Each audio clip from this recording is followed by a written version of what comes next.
Alléluia. Amen. Ne regarde pas ton voisin qui n'est pas venu aujourd'hui. C'est toi qui es là. Amen. Nous sommes toujours dans la marche, dans l'évangélisation de la parole de Dieu. Amen.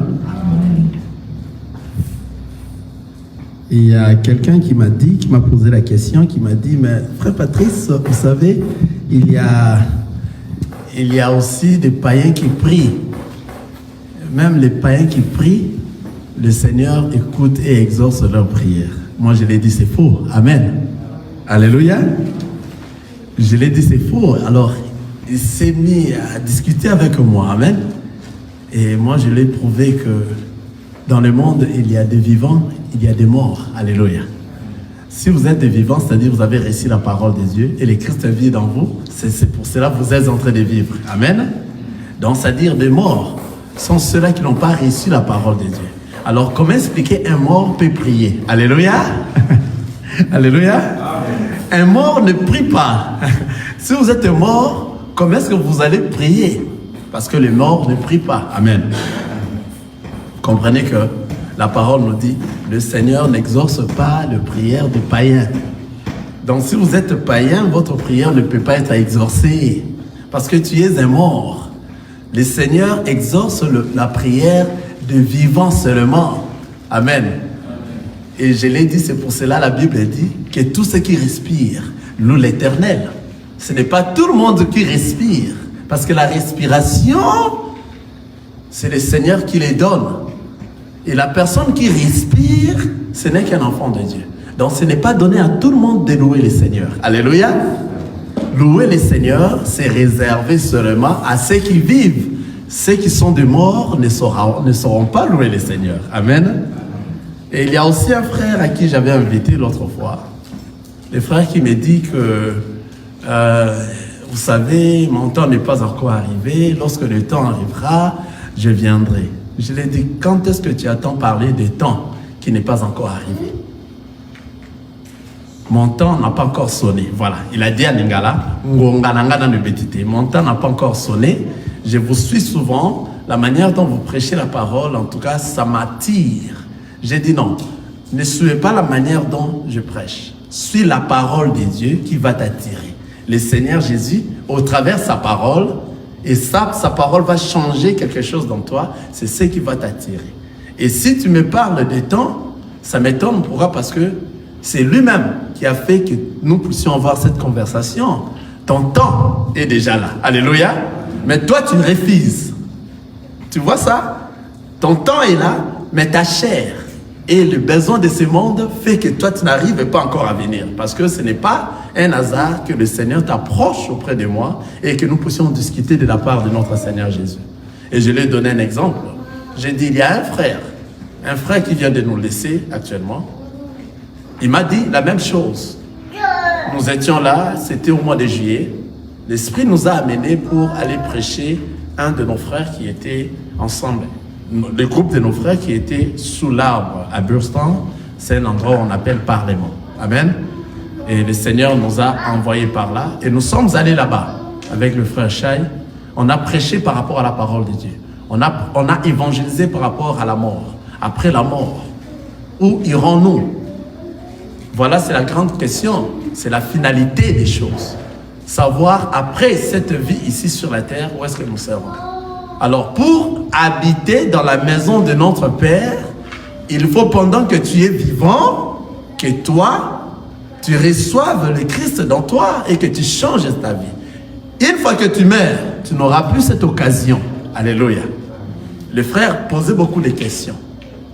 Comment cela va se passer? Nous l'avions expliqué. Nous avions montré qu'après ta mort, si tu es mort dans le Seigneur, toi tu iras dans le lieu de repos. Si tu es mort païen, tu iras dans le lieu de tourment. Et dans le lieu de repos, le jour de l'enlèvement, la Bible nous dit que les morts seront enlevés le premier, et nous, ceux qui vont rester dans cette période-là, les vivants en Christ, seront enlevés par la suite. Mais il m'a posé la question, maintenant, ceux qui sont des païens de tourment, ceux qui sont dans le lieu de tourment, ne vont pas servir. J'ai dit non, non.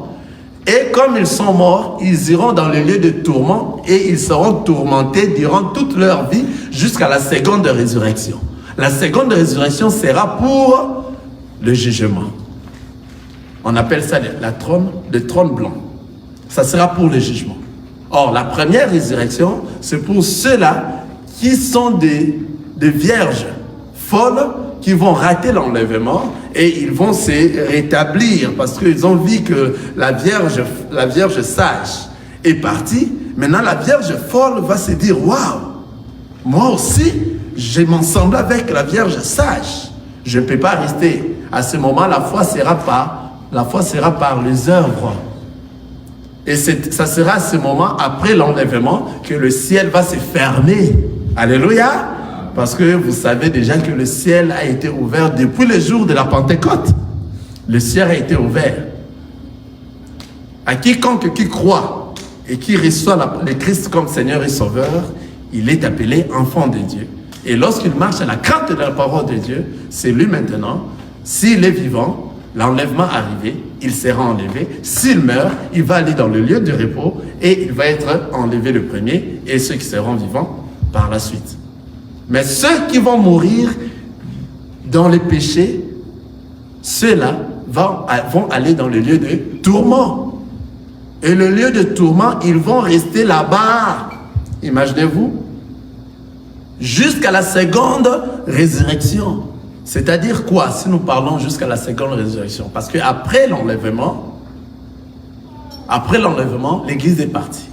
Les enfants de Dieu, les saints, les élus sont allés. Ils iront dans la fête des noces avec le Christ. Il y aura 7 ans de tribulation. C'est à ce moment, le moment qui arrivera que le diable, l'antéchrist, viendra régner pendant 7 ans. Vous voyez? Pendant 7 ans, il est en train de régner et Dieu va envoyer les 2 anges pour aller prêcher Israël. Pendant tous ces temps, toi tu seras toujours là-bas, dans le lieu de tourment. Il va aller prêcher Israël et Israël aussi, tout Israël sera sauvé. Vous voyez? Et après, le 7 ans, le Seigneur va descendre pour ligoter les diables. Vous comprenez? Il va lier les diables pendant 1000 ans. Et nous allons encore vivre maintenant dans le millénium avec les Christ, avec ceux-là qui ont respecté le Seigneur pendant les temps de la grande tribulation, dont la Vierge folle qui était restée, ils vont revenir dans la vie parce que l'Antéchrist va leur tuer et tous. Et la Bible nous dit qu'ils vont revenir à la vie. Et Israël qui va recevoir la parole de Dieu que nous sommes en train de prêcher ici, nous tous nous allons s'assembler pour maintenant aller en Jérusalem nouvelle pour passer les milléniums. Pendant tous ces temps de millénium, toi qui es mort dans cette période ici, tu seras toujours dans le lieu de tourment. Quelqu'un voit ça? Parce que la Vierge folle sera ressuscitée, ça sera la première résurrection. Pour s'assembler maintenant avec nous, qui seront avec les Christ dans la fête des noces. Vous voyez? C'est nous en fait qui nous allons descendre avec lui. Alléluia! C'est ce que nous appelons la descente de Jésus à Jérusalem. D'autres églises telles que l'église catholique, ils commémorent cela et les Ngamandala, ils ne savent pas de quoi est-ce qu'il s'agit. Alléluia! Et ils donnent des rameaux aux gens et ces rameaux, soi-disant qu'ils ont réussi les Christ et le Christ est entré en Jérusalem, ils sont en train de faire des théories de ceux qui ne connaissent pas. Que cela arrivera lorsque nous allons descendre avec les Christ. C'est pour cela qu'il fallait qu'on aille détacher quoi? Israël, qui était enfermé. Vous voyez? C'est à ce moment que nous allons entrer ensemble avec Israël, avec les vierges folles qui vont ressusciter à la première résurrection et nous allons tous entrer dans le millénium. Pendant tous ces temps de 1000 ans dans le millénium, toi tu vas rester toujours dans le lieu de tourment. Et pendant le millénium, avant le millénium, il faut que le Seigneur Dieu finisse d'abord. Avant que nous puissions entrer dans le millénium, il faut qu'on ligote Satan, les diables. Il faut qu'il soit ligoté, scellé. On va le mettre dans un endroit dans l'abîme et puis scellé.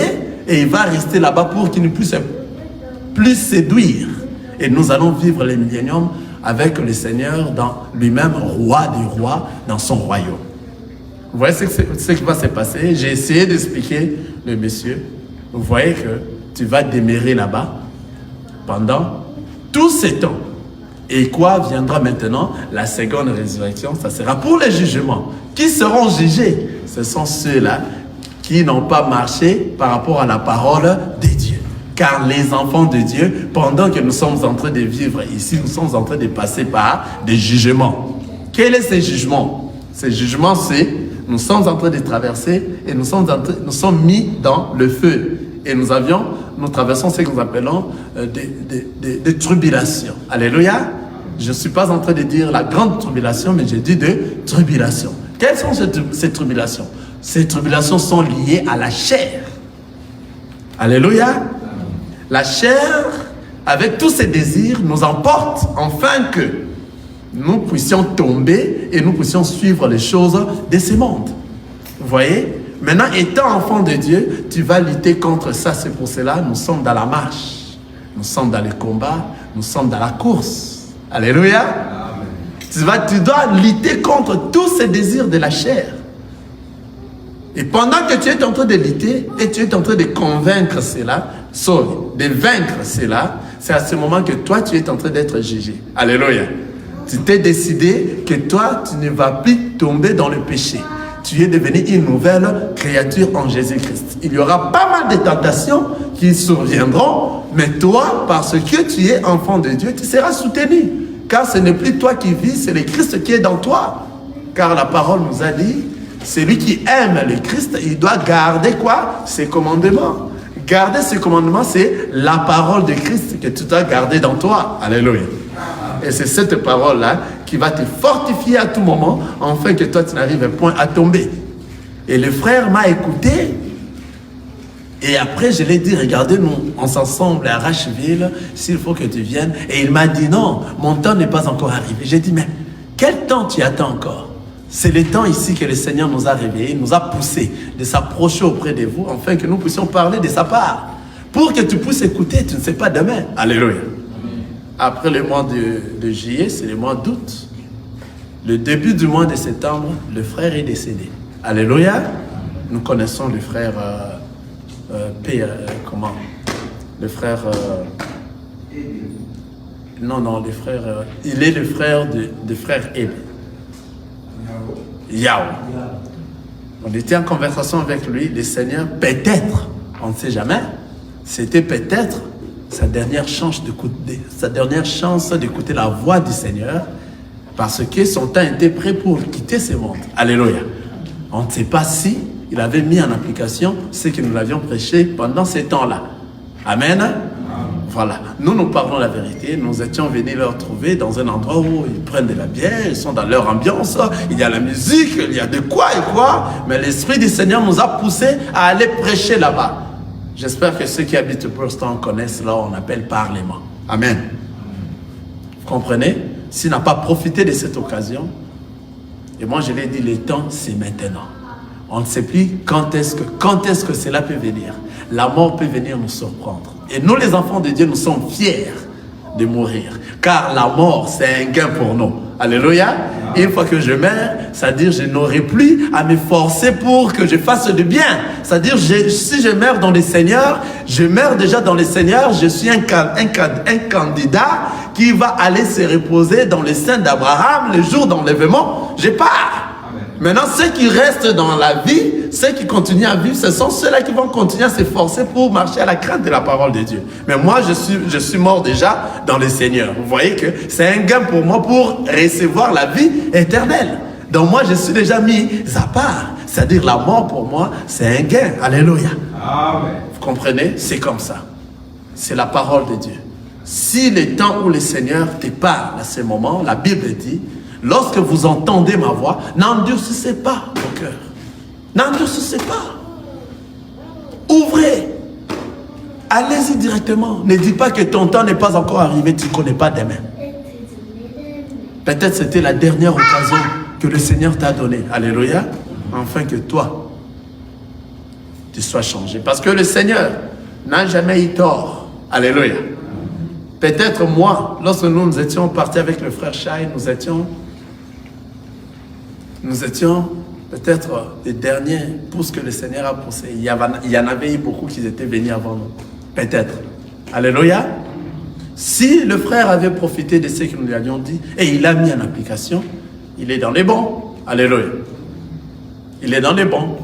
Une fois, nous sommes allés prêcher dans un lieu de deuil et la manière dont nous étions en train de prêcher, les gens n'ont pas voulu cela. Or, nous prêchons la parole de Dieu. Alléluia. Nous ne prêchons pas des morts. Les morts sont morts. Nous prêchons ceux qui sont là. Alléluia. Parce qu'il y avait des gens qui se sont allés acheter des habits. Ils sont venus dans des lieux de deuil vraiment très chic, afin que tout le monde leur voie. Alléluia. Ils sont beaux, très bien. C'est pas mal, c'est pas mauvais. Vous voyez? Maintenant, est-ce que réellement c'est à cause de ces habits-là que le Seigneur a besoin? Non. C'est pour ça que nous n'allons pas prêcher tout ça. Nous allons prêcher toi, afin que tu changes. La personne qui est décédée est déjà partie. Toi maintenant qui restes là, tu prends tout ton temps de venir, de faire tout ce que tu veux, malgré que tu es dans le lieu de deuil, mais tu veux te faire voir et que tu es bien là, s'y fasse voir. Mais si on t'amène la parole de Dieu, tu refuses. Tu n'as pas de conscience. Tu n'as pas de conscience. Nous allons te prêcher toi. Nous allons te prêcher toi. Celui qui est mort est parti. Maintenant, toi, prépare ta vie. Ne sois pas distrait. Car le monde apporte une distraction. Amen. Nous allons ouvrir notre Bible. Nous continuons toujours à la marche d'un élu. Alléluia. Apocalypse. Apocalypse, chapitre 16, le verset 15. Le frère Mba qui n'est pas là aujourd'hui. Apocalypse, chapitre 16, j'ai lu le verset 15. Voici, je viens comme un voleur. Heureux celui qui veille et qui garde ses vêtements, afin qu'il ne marche pas nu et qu'on ne voit pas sa honte. Je réponds. La parole nous dit ceci. Voici, je viens comme un voleur. Heureux celui qui veille et qui garde ses vêtements, afin qu'il ne marche pas nu et qu'on ne voit pas sa honte. On va encore lire une fois de plus, parce qu'il dit ici, la parole dit, il vient comme un voleur. Qu'est-ce qui vient comme un voleur? Nous allons encore lire dans le livre de 2 Pierre, chapitre 3. Je vais aller rapidement ici. 2 Pierre, chapitre 3, le verset 10.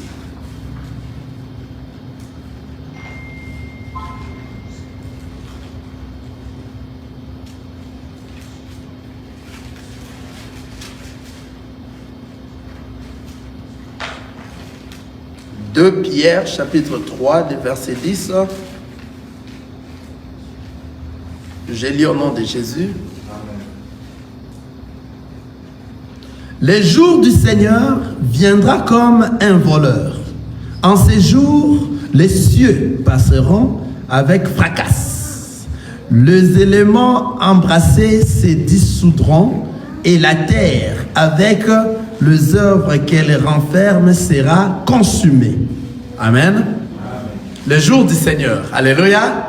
Attention, le jour du Seigneur, ce n'est pas les dimanches. Ce n'est pas aujourd'hui, parce que nombreux disent, hein, j'ai déjà entendu les hommes de Dieu qui disent que le jour du Seigneur, il faut venir à l'église. Non.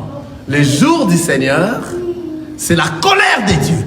Le jour de la colère de Dieu. Nous avions lu ici dans Apocalypse chapitre 16, le verset 15, qui nous dit, voici, je viens comme un voleur. Heureux celui qui veille et qui garde ses vêtements, afin qu'il ne marche pas nu. Heureux celui qui veille et qui garde ses vêtements, afin qu'il ne marche pas nu et qu'on ne voit pas sa honte. Maintenant, on nous a dit les jours du Seigneur, dans le verset que je viens de lire, dans 2 Pierre, chapitre 3, le verset 10, nous dit « Le jour du Seigneur viendra comme un voleur. » Ah voilà, les jours du Seigneur. Nous allons encore chercher un autre verset sur les jours du Seigneur. Allons-y sur Ésaïe pour comprendre réellement ces jours du Seigneur. Ou bien Apocalypse chapitre 6, le verset 17. Apocalypse chapitre 6, le verset 17. Pour comprendre c'est quoi les jours du Seigneur.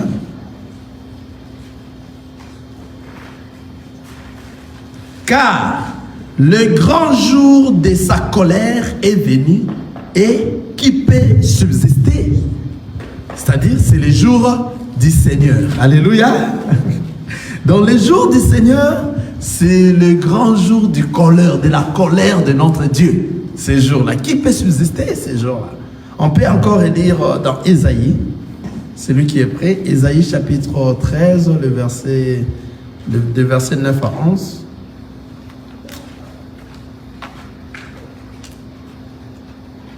Ésaïe chapitre 13, le verset 9 à 11. Ésaïe chapitre 13, le verset 9 à 11. Voici les jours de l'Éternel arrivent, jours cruels, jours de colère et d'ardente fureur, qui réduira la terre à solitude et en exterminera le pécheur. Car les étoiles des cieux et leurs astres ne feront plus briller leur lumière.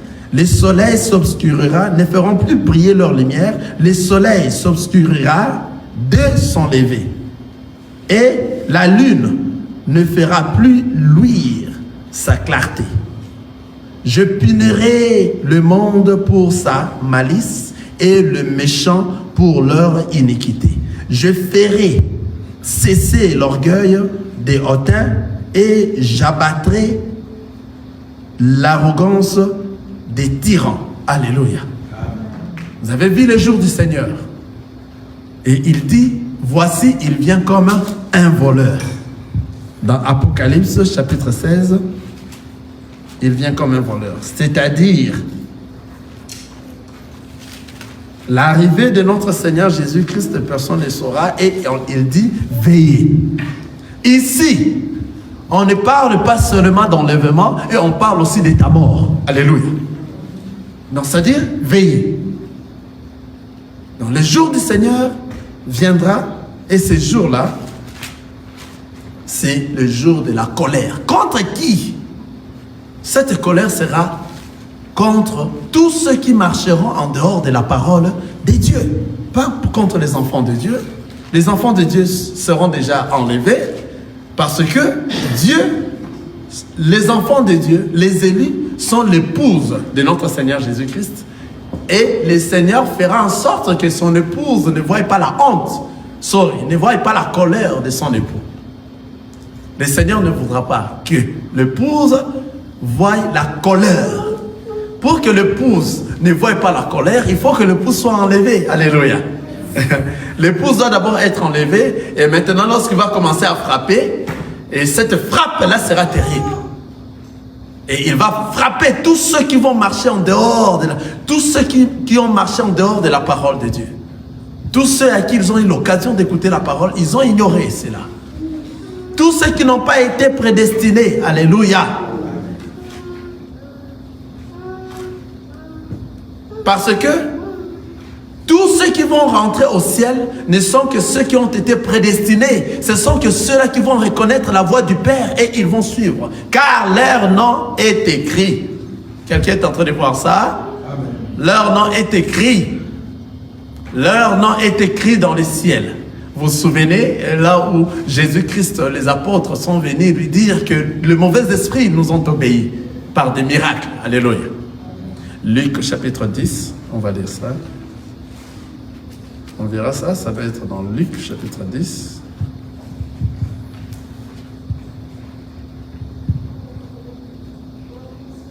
Luc chapitre 10, nous lisons dans le verset 17, ce que je viens de dire ici, pour confirmer que Ceux qui vont aller au ciel ne sont que ceux qui ont été prédestinés. Ce ne sont que ceux-là sur la terre, ici dans le monde. Ils sont égarés, alléluia, influencés par les choses du monde. Et c'est à ce moment, lorsqu'ils vont écouter la voix du Père, partout ils seront, partout où ils vont se retrouver. Une fois qu'ils vont écouter la voix du Père, ils vont reconnaître que ça, c'est la voix du Père. Et ils vont suivre cette voie. Et une fois qu'ils entrent dans les chemins, c'est un chemin à sens unique. Et lorsqu'ils entrent dans les chemins, vous allez constater par le fruit que celui-là a changé. Car l'homme intérieur a changé. Alléluia. Regardez, nous lisons Luc chapitre 10, le verset 17. Je vais descendre jusqu'en bas, c'est juste pour comprendre l'histoire. Les 70 revinrent avec joie, disant, Seigneur, les démons même nous ont soumis à ton nom. Jésus leur dit, je voyais Satan tomber du ciel comme un éclair. Voici, je vous ai donné le pouvoir de marcher sur le serpent et le scorpion et sur toute la puissance de l'ennemi. Rien ne pourra vous nuire. À qui ils ont réussi? Qui sont ceux-là qui ont reçu ces pouvoirs? Ce sont seulement ceux-là qui ont reçu le Christ et croient à son nom. C'est ainsi qu'il leur a donné le pouvoir de devenir enfants de Dieu. Ce sont que les enfants de Dieu qui vont marcher sur les scorpions et sur les serpents. Alléluia. Et rien ne pourra leur nuire. Ce sont que ceux-là. Maintenant, ceux qui n'ont pas reçu, ceux qui ont refusé, ceux qui sont du monde, ceux-là, les serpents vont leur mordre. Alléluia. Ici, lorsque nous parlons de serpents et de scorpions, il y a vraiment un enseignement, un grand enseignement là-dessus. Nous allons en revenir. Amen. Le verset 20. Cependant, ne vous réjouissez pas de ce que les esprits vous sont soumis, mais réjouissez-vous de ce que vos noms sont écrits dans les cieux. Ah, alléluia. Ici, il faut bien suivre la parole de Dieu. Alléluia. La parole de Dieu dit, réjouissez-vous parce que vos noms sont écrits. Ce ne sont pas vos noms seront écrits. Quelqu'un a vu ça?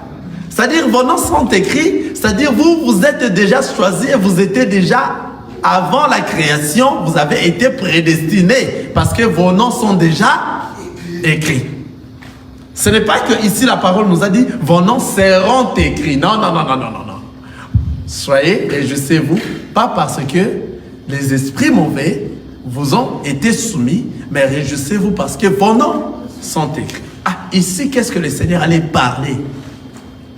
Parce qu'en revenant de là, ils étaient dans la joie, dire qu'ils ont fait des miracles, et les mauvais esprits étaient soumis, les aveugles ont vu, les paralytiques ont marché, les sourds ont entendu, les morts sont ressuscités au nom de Jésus, n'est-ce pas? En apportant cette nouvelle, il fallait que Jésus soit dans la joie, il fallait que Jésus dise, voilà, qu'est-ce que je vous avais dit? Partout où vous irez lorsque vous citez mon nom, vous allez voir des miracles. Mais le Seigneur a commencé à leur répondre que je voyais Satan descendre, alléluia, comme un éclair, pour leur montrer que tout miracle que vous pourrez voir ne peut ou ne pas provenir de moi. Le diable Satan aussi fait des miracles. Alléluia. Quelqu'un est en train de voir ça? C'est-à-dire, le miracle qui attire les gens, aujourd'hui surtout dans ces temps finissants, nombreuses sont des choses provenant de l'ennemi. C'est pour cela Jésus, lorsqu'ils sont venus, suivez la parole, suivez. Les 70 reviennent avec joie disant, Seigneur, les démons même nous sont soumis en ton nom. Jésus leur dit, il fallait que Jésus soit dans la joie. Mais écoutez ce que Jésus leur dit. Jésus leur dit, je voyais Satan tomber du ciel comme un éclair. Ah, comment Jésus peut répondre ainsi? Hein, vous amenez une nouvelle de la joie, que la manière dont le Seigneur a fait pour cet homme-là, on a cité seulement ton nom, on a vu des miracles. Mais il a dit, je voyais Satan tomber du ciel comme un éclair. Ce qui veut dire, tout le miracle que vous pourrez voir, cela ne donne pas la vie éternelle par les miracles. Alléluia. Car le diable aussi fait des miracles. Nombreux de ceux-là, aujourd'hui, il y a eu un frère qui m'a dit, mais toi, qu'est-ce que tu montres? Tu veux seulement parler aux autres pasteurs. Là, tu n'arrives même pas à filmer les gens, les membres de ton église. Et je lui ai dit non, pour savoir un homme de Dieu, cela ne dépend pas au nombre de gens qui sont dans son église. C'est par rapport à l'enseignement qu'il donne. L'enseignement, alléluia. Et lui-même doit marcher par rapport à cet enseignement, à l'obéissance, en mettant en pratique la parole de Dieu. Vous voyez? Maintenant, pour ce qui concerne les membres de l'église, c'est le Seigneur Dieu lui-même qui sélectionne. Alléluia. Maintenant, à cause de tout avoir, de tous ces membres de l'église, des fidèles, de foules et autres, nombreux de pasteurs ont suivi des miracles. Alléluia. Et ils ont fait des miracles. Ils ont suivi le fétiche et ils sont allés toucher au diable. Que Jésus est en train de dire ici, je voyais Satan tomber du ciel. Alléluia. Parce que Satan aussi fait des miracles. Et ils sont allés chercher Satan pour faire beaucoup de miracles et avoir beaucoup de fidèles. Alléluia. J'ai dit aux frères là, mais moi aussi je pourrais faire ces choses-là et vous allez voir des gens venir. Mais je crains le Seigneur. Alléluia. Je crains le Seigneur.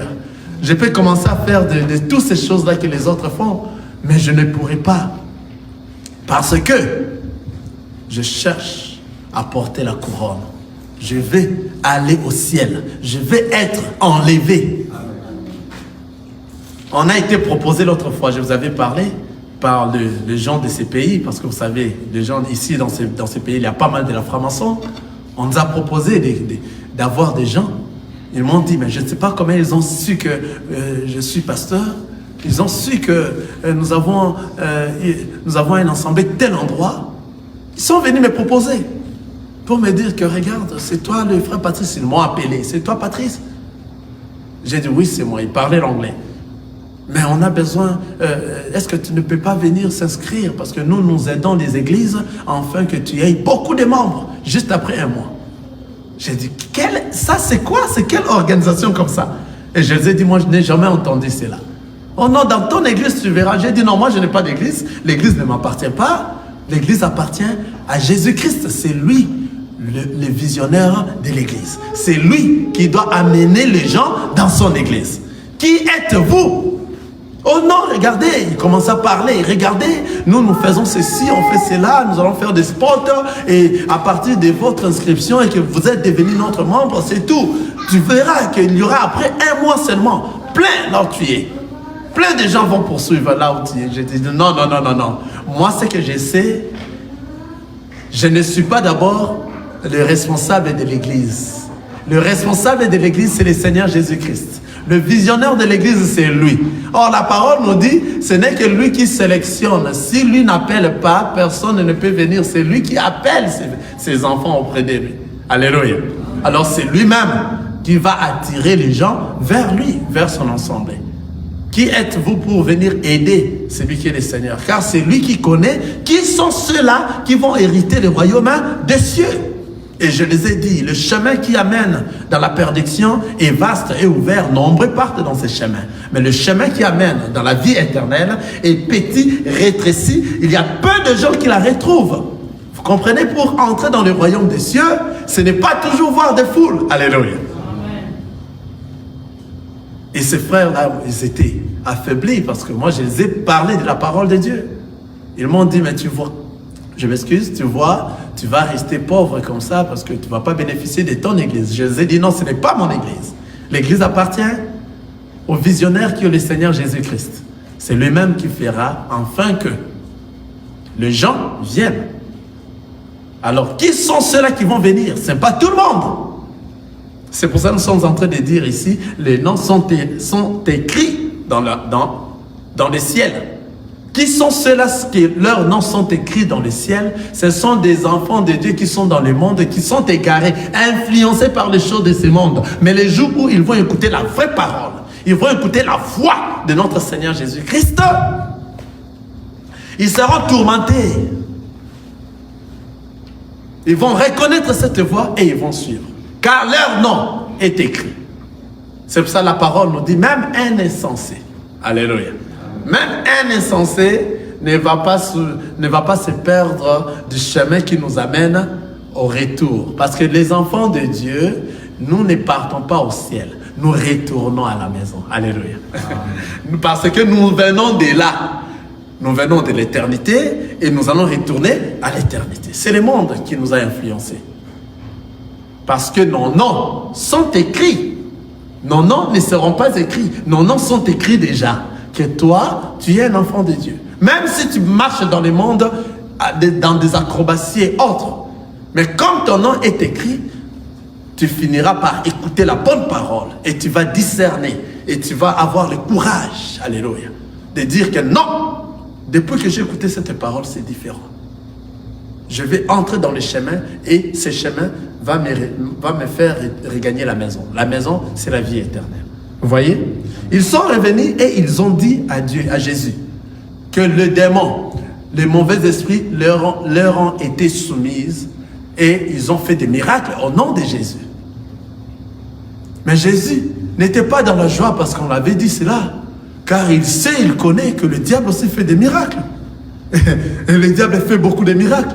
C'est pour cela aujourd'hui, vous voyez, venez. Un pasteur qui dit, venez, vous allez voir des miracles. Parce qu'il connaît ce qu'il va faire, parce qu'il connaît des alliances qu'il s'est tissées avec des gens, des gens de la franc-maçon, des gens des maris des nuits, des femmes des eaux. Hein, donc actuellement aussi, ils partent dans des rivières, faire des prières pour avoir des femmes des eaux qui font des miracles dans les églises. Et nous sommes en train de voir ça et nous voyons aussi des témoignages. Alléluia.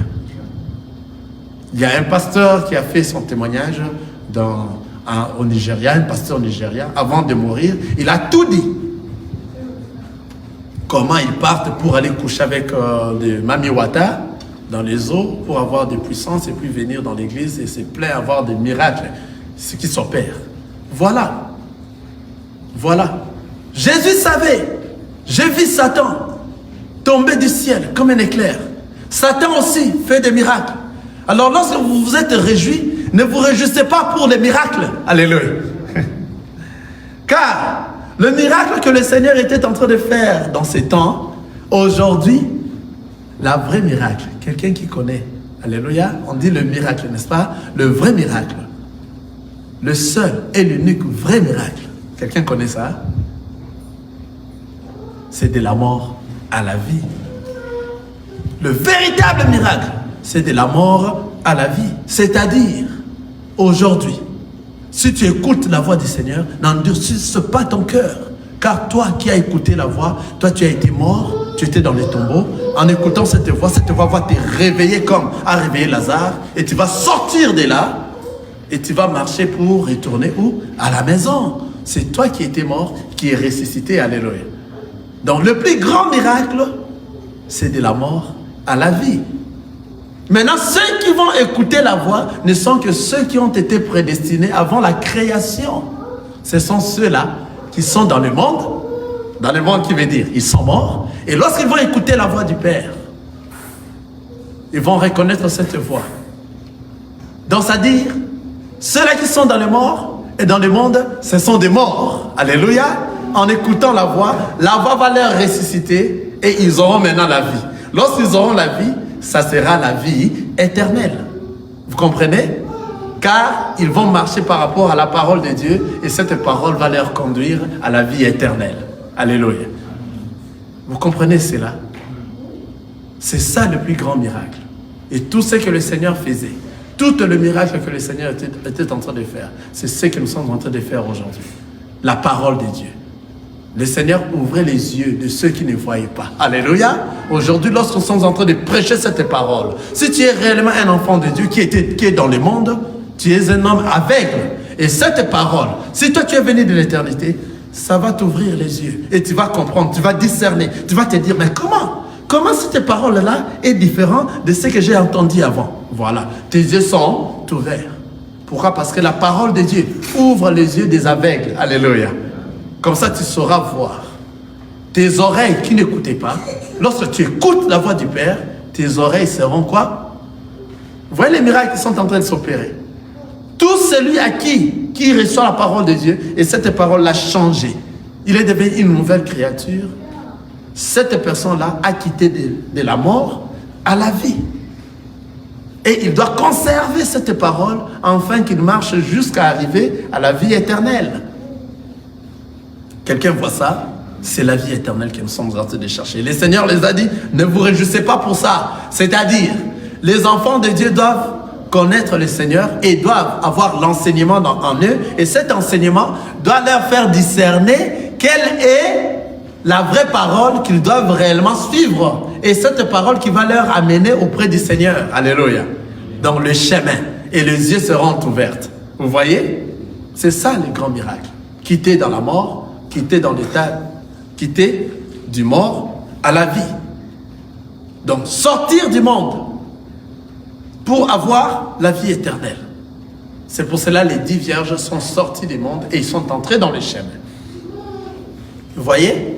C'est comme ça. Alors, le Seigneur, lorsqu'il les a dit ainsi, il dit cependant, ne vous réjouissez pas de ce que les esprits vous sont soumis, mais réjouissez-vous de ce que vos noms sont écrits dans les ciels. Dans les cieux. C'est ça la joie que nous avons. Quelle est cette joie? Reconnaître que le Seigneur est en Dieu. Marcher à la crainte de sa parole. Faire tout ce que la parole te demande. Soit être un véritable enfant de Dieu. Il ne faut pas apparaître, mais être. Car nombre apparaît. Lorsque nous venons à l'église, c'est tout le monde qui est saint. C'est tout le monde qui se sent élu. Mais en sortant d'ici, ce que nous faisons dans nos cités, alléluia, à l'église, tu apparais, à la cité, tu es. Ton être, ça se voit à la cité. À ce moment, tu n'es pas un enfant de Dieu. Tu te trompes toi-même, alléluia. Tu ne trompes pas les autres, alléluia. Parce qu'il y a un œil qui te voit. L'œil, le Seigneur Dieu voit partout. Tout ce que tu fais, il te voit et il te connaît. C'est ce qui fait que les enfants de Dieu marchent à la crainte de Dieu, car ils savent que le Seigneur est en train de me voir partout. Je ne peux pas marcher d'une manière un peu différente de ce que la parole ne veut pas. Tout enfant de Dieu marche par rapport à la parole de Dieu, partout qu'il soit, à n'importe quel pays qu'il ira, à n'importe quel endroit qu'il sera.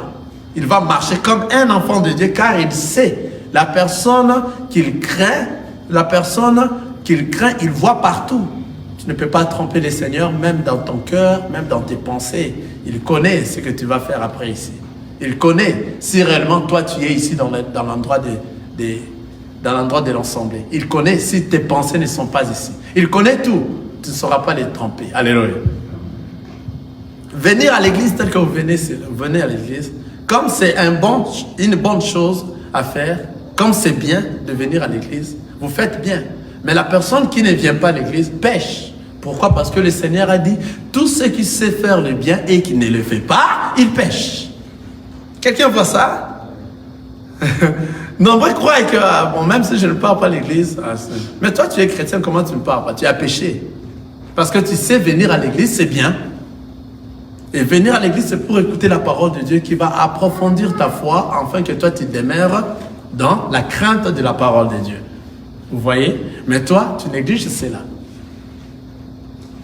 Vous voyez? Les noms des enfants de Dieu sont déjà écrits dans le ciel. Alors, ces enfants-là, lorsqu'ils écoutent la voix, ils ne peuvent pas résister.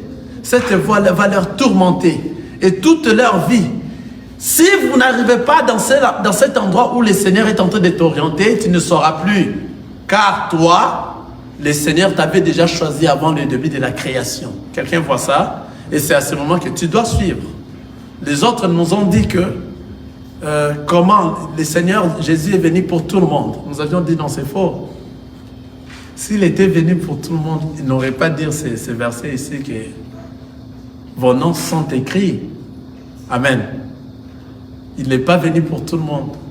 C'est pour ça qu'il a dit à tous ceux qui l'ont cru, à tous ceux qui croient, à tous ceux qui croient, à tous ceux qui l'ont reçu et croient à la parole. Donc tous ceux qui ne vont pas recevoir et croire la parole de Dieu sont perdus. Alléluia. Il dit dans Jean 3, 16, il dit, Jean 3, 16 nous dit quoi? Quelqu'un peut me le rappeler rapidement? Car Dieu a tant aimé le monde qu'il a envoyé son Fils unique afin que quiconque croit en lui. Seulement quiconque croit en lui, qu'il ne périsse point et qu'il ait la vie éternelle. Ceux qui ne vont pas croire en lui vont périr et ils n'auront pas la vie éternelle. Ça, c'est très clair. Car il y a de ceux-là qui croiront et il y a de ceux-là qui ne croiront pas. Et Dieu avait fait cela déjà avant le début de la création. Allons-y, Apocalypse chapitre 17, le verset 8.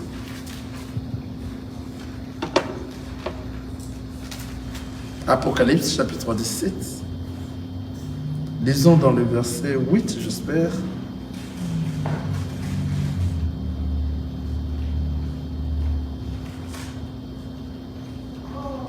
Je lis dans le verset 8.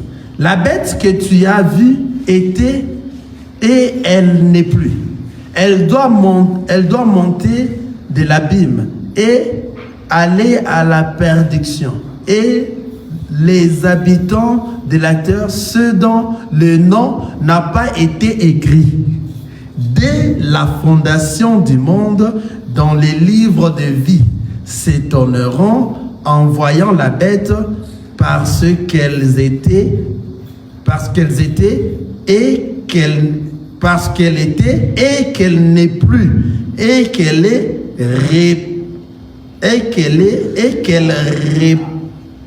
qu'elle reparaîtra. Amen. Je m'excuse, je reprends cette lecture. Je lis. La bête que tu as vue était et elle n'était plus et elle n'est plus. Elle doit monter de l'abîme et aller à la perdition.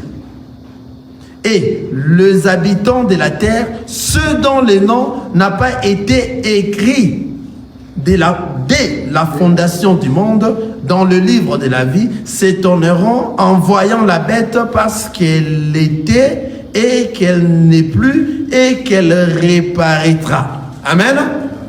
Ce qui nous intéresse ici, de ce qu'ils sont en train de dire, c'est juste... Et les habitants de la terre, ceux dont le nom n'a pas été écrit. Ah, ici maintenant nous voyons, le nom n'a pas été écrit dès la fondation du monde dans le livre de vie. Alléluia. Ah, ici on a vu maintenant, il y a de ceux-là dont le nom n'a pas été écrit dès la fondation du monde. De l'autre côté, nous avions vu, Jésus est en train de leur dire, réjouissez-vous plutôt parce que vos noms sont écrits. Quelqu'un a vu ça? C'est-à-dire, il y a deux groupes de gens. Il y a de ceux-là à qui leurs noms sont écrits. Il y a de ceux-là, leur nom n'a pas été écrit depuis le début de la fondation du monde dans le livre des vies. Maintenant, ceux-là à qui le nom est écrit, ce sont ceux-là qui sont les enfants de Dieu, qui lorsqu'ils écoutent la voix du Père, ils ne peuvent pas endurcir leur cœur. Même s'ils sont influencés par le groupe de leurs amis, ils vont sortir. Ils vont sortir pour suivre cette voix, car ils vont reconnaître la voix du Père. Alléluia. Ils vont reconnaître la voix du Père. Et maintenant, regardez.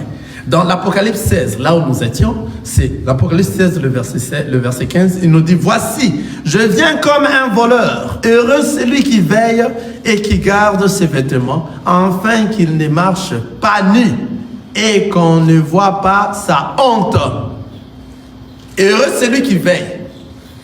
Heureux celui qui veille et qui garde ses vêtements. Ici, on a parlé des vêtements, n'est-ce pas? L'autre fois, nous avions parlé de vêtements.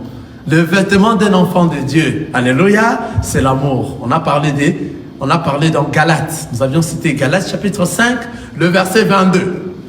Le vêtement d'un enfant de Dieu, l'amour, la joie, alléluia, la justice.